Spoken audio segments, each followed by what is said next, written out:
What if the one choice you made in a split second ended up deciding the rest of your life? Adam Cole's life was a house of cards, trembling in the wind of relentless hardship. At 34, he was a single father to Lily, a 7-year-old with a laugh that could thaw the coldest day and eyes that sparkled with questions about the world. Their one-bedroom apartment was a battleground of survival, peeling wallpaper, a faucet that dripped like a mocking metronome, and a fridge that often held little more than hope. Every dollar Adam earned from odd jobs, freelance drafting, late-night delivery runs, went to keeping Lily fed, clothed, and believing in a future he wasn't sure he could deliver. Once, Adam had been a dreamer. As a junior architect, he'd sketched buildings that breathed, community centers with sunlit courtyards, homes that felt like sanctuaries. His designs had earned him quiet accolades, a desk by the window, and a life he could see stretching into a bright horizon. But the 2008 recession hit like a wrecking ball, toppling his firm and his dreams. Then came the divorce, a brutal unraveling that left him with a mountain of debt and his ex-wife Claire's parting words. "You'll never be enough for her, Adam. Not for Lily, not for anyone." Those words clung to him like damp rot, sinking deeper with every rejection letter and every bill marked final notice. The interview at Sinclair Enterprises was his last hope. A junior project manager role, with a salary that could clear his debts, move Lily to a school where the playground wasn't littered with broken glass, and let him sleep without the gnawing fear of eviction. He'd spent weeks preparing, studying Sinclair's portfolio of eco-friendly skyscrapers and innovative campuses until his eyes burned. He'd borrowed a suit from his neighbor, Mr. Ortiz, a retired carpenter with a heart bigger than his pension. The suit hung loose on Adam's lean frame, the cuffs frayed, but it was clean, and he wore it like a shield. That morning, he'd knelt by Lily's bed, brushing a curl from her sleeping face. "Daddy's got a big day, kiddo," he'd whispered. "When I get back, we'll read The Secret Garden, okay? Your favorite." Her sleepy nod was his fuel as he stepped into the city's chaos, his heart pounding with the weight of her trust. Adam wasn't the kind of man who stood out in a crowd. 5'10", with a frame thinned by years of skipped meals, he had dark circles under his eyes and hands that shook when he counted out change for Lily's school lunch. But beneath the weariness was a stubborn fire, a refusal to let life break him completely. His father, a factory worker who'd worked double shifts to keep the lights on, had taught him that character was what you did when no one was watching. "Do right even when it hurts," he'd said, his voice rough but warm. Those words were Adam's anchor, even when the world tested him. He wasn't perfect. Pride kept him from asking for help, even when Mrs. Ortiz, the neighbor who watched Lily, slipped him grocery money he couldn't repay. Doubt was his shadow, fueled by Claire's venom, and a string of failures that felt like proof she was right. He overthought everything, second-guessing himself until opportunities slipped through his fingers. But for Lily, he pushed forward. Her drawings, bright, messy sketches of houses with gardens and swings, covered their fridge, each one a promise he was desperate to keep. Lily was his North Star. Her questions, "Why do clouds move? Why can't we get a puppy?" kept him grounded. Her faith in him, the way she'd hug him tight and say, "You're the best, Daddy," was both a lifeline and a weight. She deserved a father who didn't just survive, but built something lasting. That's why the Sinclair interview mattered. That's why he ran through the city, dodging bike couriers and street vendors, his borrowed suit flapping, his heart hammering with the fear of letting her down. Lily wasn't just a kid. She was Adam's reason to keep fighting. At 7, she was small for her age, with a mop of curly brown hair and a habit of asking questions that caught Adam off guard. "Why don't we live in a big house like on TV?" she'd asked once, her voice curious, not accusing. He'd mumbled something about working on it, but the truth stung. He was failing her. Her shoes were so worn the soles flapped, and her backpack had a broken strap she'd fixed with duct tape. Yet she never complained. She'd draw pictures of their future house, with a garden where they'd grow sunflowers, and pin them to the fridge with a magnet shaped like a heart. Adam's love for her was fierce, but it came with guilt. Every late bill, every meal of instant noodles, felt like a betrayal of the life he'd promised her. He'd lie awake at night, listening to the drip of the faucet, calculating how long they could last before the landlord's patience ran out. The Sinclair job wasn't just a paycheck. It was a chance to give Lily the childhood she deserved, a school with books that weren't falling apart, a home where she could invite friends without shame, a father who wasn't always afraid. Brew and Haven was a trendy coffee shop, all exposed brick and artisanal pastries, the kind of place Adam couldn't afford. He was weaving through the lunchtime crowd when a sharp cry sliced through the city's hum. Through the shop's window, he saw a young woman cornered near the counter, her back pressed against the wall. Two men loomed over her. One, broad-shouldered in a leather jacket, leaned in too close, his voice a low growl. The other, wiry and twitchy, blocked her path, his grin sharp and predatory. "Don't be like that, sweetheart," the wiry one said, loud enough for Adam to hear. "We're just being friendly." The woman was young, late 20s, with dark hair in a messy bun and a laptop bag slung over her shoulder. Her hands gripped the strap, knuckles white, her eyes darting for an escape. The barista, a kid with a nose ring and a bored expression, fiddled with the espresso machine, pretending not to notice. A couple at a nearby table stared at their phones, their silence deafening. The air was thick with tension, the kind that begs you to keep walking. Adam checked his watch, 9:42. The Sinclair building was 10 minutes away if he sprinted. The interview was at 10 o'clock, and he knew companies like Sinclair didn't tolerate tardiness. He could hear Claire's voice in his head, "You'll never be enough." If he missed this, he'd be proving her right.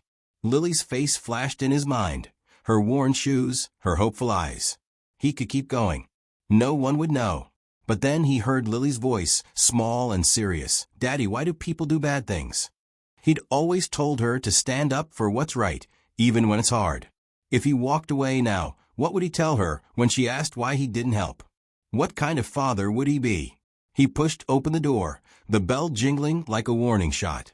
The room went quiet, all eyes turning to him. The woman's gaze met his, wide with fear, but flickering with hope. Adam's heart pounded, but he forced his voice to stay steady. "Hey, everything okay here?" The man in the leather jacket turned, his bulk filling the space. "Who the hell are you?" he spat, his eyes narrowing. "Someone who doesn't like what he's seeing," Adam said, stepping closer. He wasn't imposing, lean, not tall, with a borrowed suit that hung loose, but he squared his shoulders, holding the man's gaze. "She doesn't want to talk to you. Back off." The wiry one laughed, a high, grating sound that set Adam's teeth on edge. "You some kind of hero? You're gonna regret this, pal." Adam's fist clenched, his pulse racing. He'd been in a few bar fights in his 20s, back when he was young and reckless, but this was different. This wasn't about ego, it was about doing right. "I'm not leaving until she's okay," he said, his voice low but firm. "Your call." The barista froze, rag in hand, her eyes darting between them. The woman's shoulders eased slightly, but she stayed pressed against the wall, her breathing shallow. The leather jacket guy stepped closer, his breath sour with coffee and menace. "You really want to do this?" Adam didn't blink. "I really do." The room held its breath. For a moment, Adam thought the man would swing. His muscles tensed, ready for a fight he wasn't sure he could win. Then the wiry one grabbed his friend's arm. "Come on, man. She ain't worth it." The leather jacket guy scoffed, shoving past Adam as they slunk out, the door slamming behind them. Adam turned to the woman. "You okay?" She nodded, her voice shaky but strong. "Yeah, thank you. I didn't know what to do." "You don't have to thank me," he said, glancing at his watch. 9:48, his stomach dropped. "You got someone to call?" "A friend, maybe." "My brother's on his way," she said, pulling out her phone. "I'll be fine now."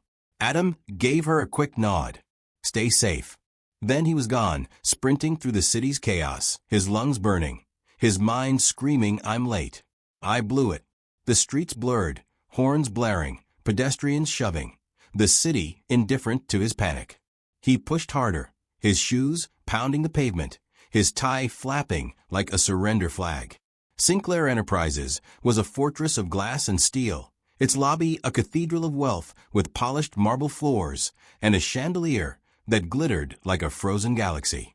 Adam burst through the revolving doors at 10:07, his shirt damp with sweat, his tie a crooked mess.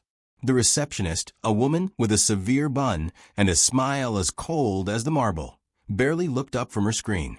Adam Cole, for the 10 o'clock interview, he panted, his chest heaving. Her eyes flicked to her computer, then back to him. You're late. The hiring manager's schedule is full.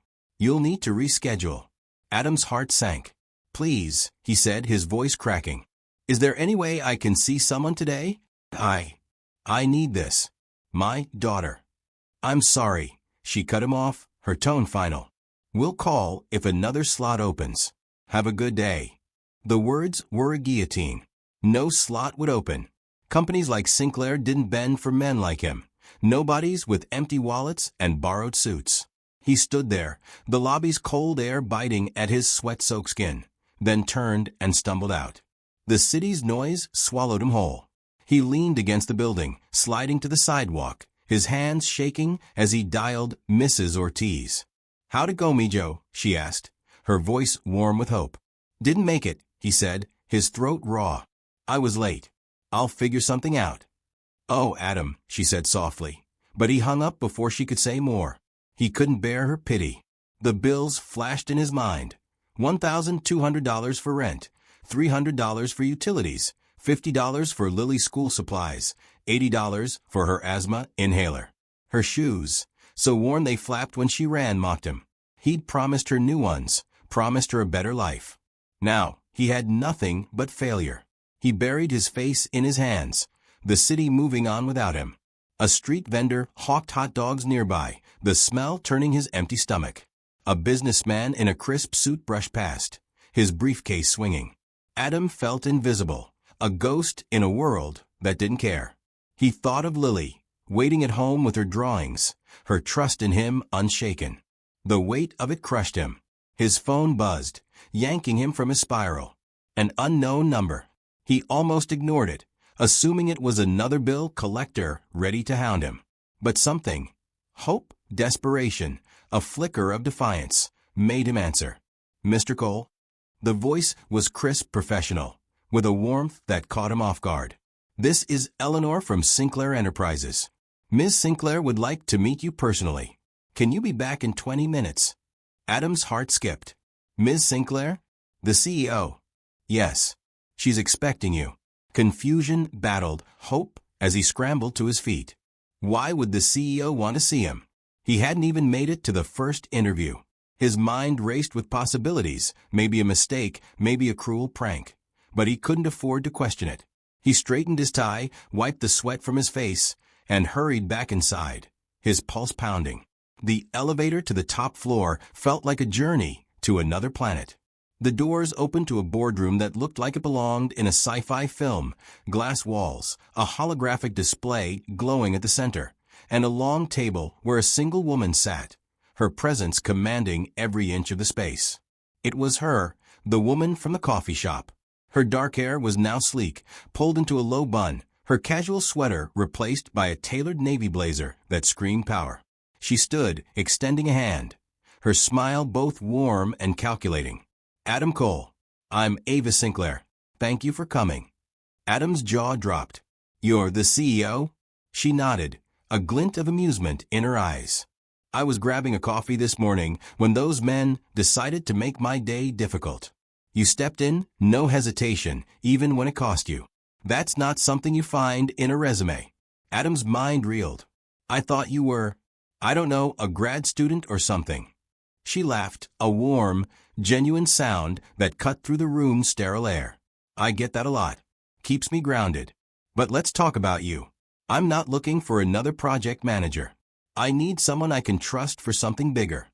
Ava leaned forward, her voice low and intense, like she was sharing a secret.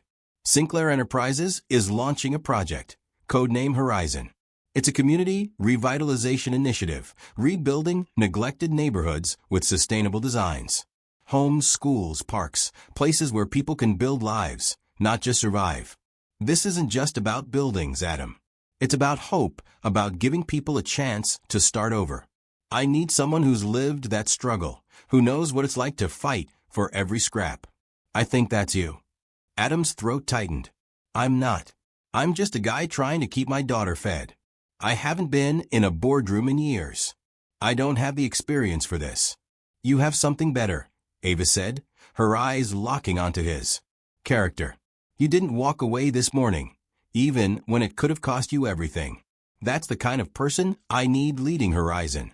She slid a folder across the table, its weight heavy with possibility. Take a look. If you're in, you're not just an employee. You're my partner. Adam opened the folder, his hands trembling.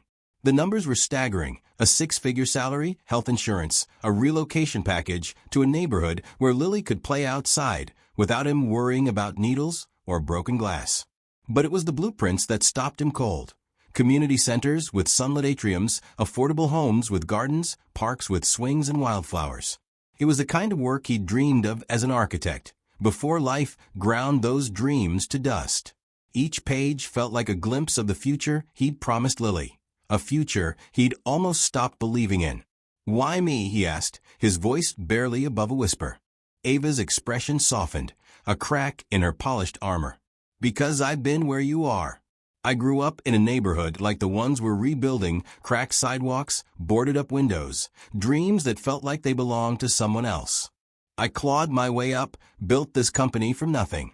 I know what it takes to rise, and I see it in you. You're not just fighting for yourself. You're fighting for her, your daughter, right? Adam nodded, his chest tight. Lily. Then do this for her, Ava said. And for every kid like her, every family like yours. He looked at the folder, then at Ava. Doubt gnawed at him. Claire's voice, his own failures, the fear of letting Lily down. What if I screw it up? You won't, Ava said, her voice firm but kind. Because I'll be right there with you. And because you're not the kind of man who gives up.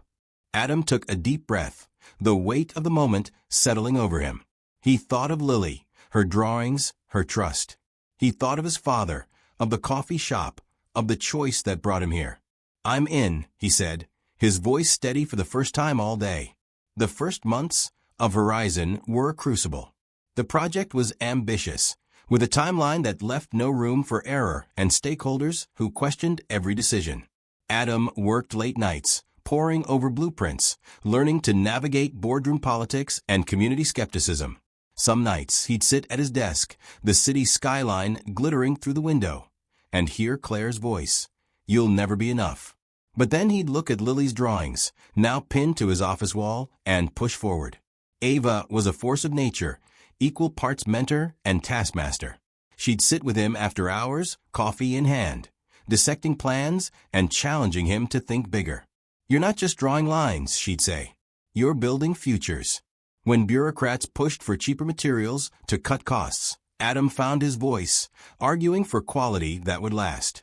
When community leaders doubted the project's intentions, he met them on their turf, listening to their fears and sharing his own story.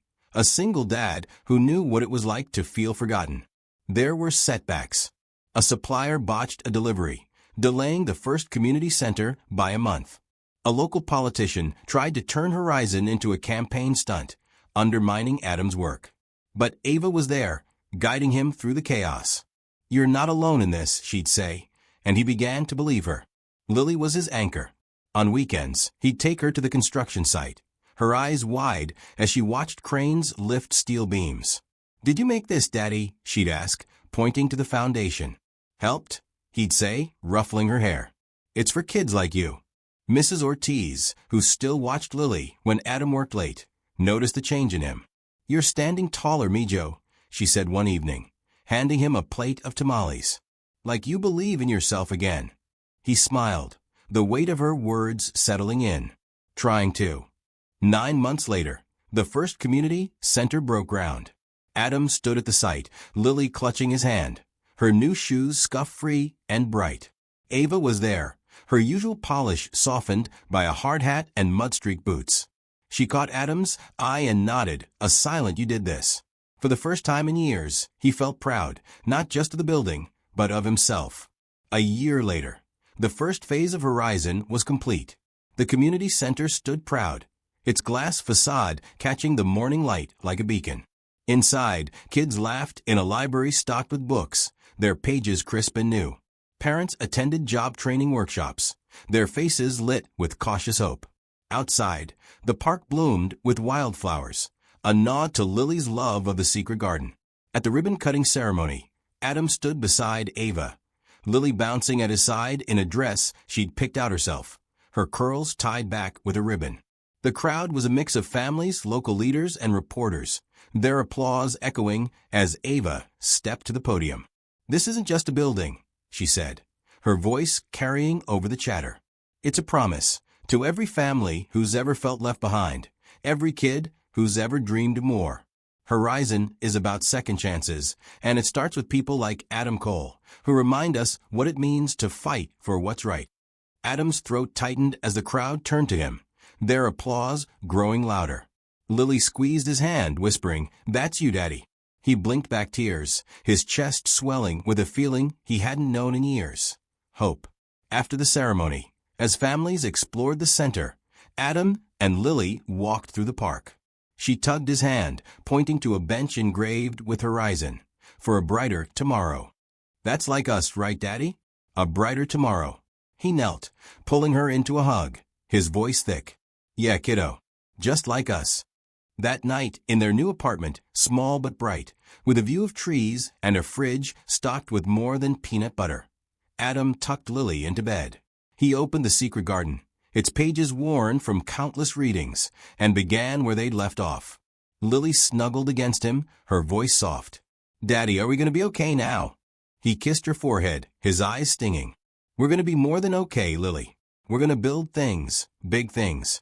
Houses, parks, places where kids like you can dream as big as they want." She smiled, her eyes fluttering shut. "I like that, Daddy." As she drifted off, Adam sat there, the book still open in his hands. He thought of the coffee shop, of Ava's outstretched hand, of the moment he chose to stop running. He thought of his father, whose words had guided him through the darkest days. He glanced at the fridge, now covered with new drawings, sunflowers, swings, a house with a garden where Lily's dreams could grow. Claire's voice was gone, replaced by a quieter truth. He was enough. For Lily, for himself, for the future they were building.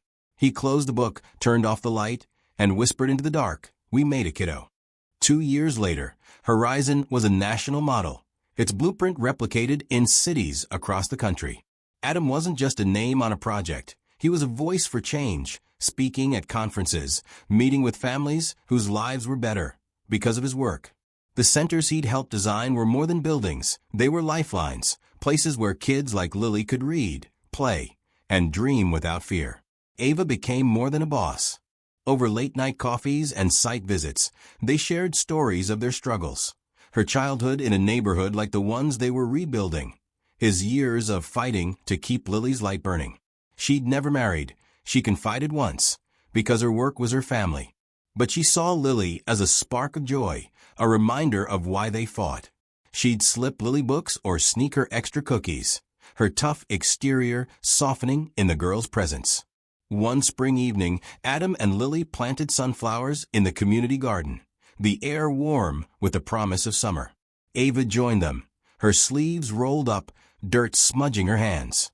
"You ever think about that coffee shop?" she asked, her voice quiet as she pressed a seed into the soil. Adam smiled, watching Lily giggle as she dug. Every day, one choice and everything changed. Ava nodded, her eyes on the horizon. "That's how it works, isn't it? One moment, one person, and the world shifts." For Adam, it was more than a shift. It was a new beginning, a life where he was enough, where Lily's drawings weren't just dreams but plans. As the sun set, painting the sky in hues of gold and pink, he took Lily's hand, her laughter echoing through the garden. They weren't just surviving anymore. They were building, growing, thriving. One choice, one seed, one brighter tomorrow at a time.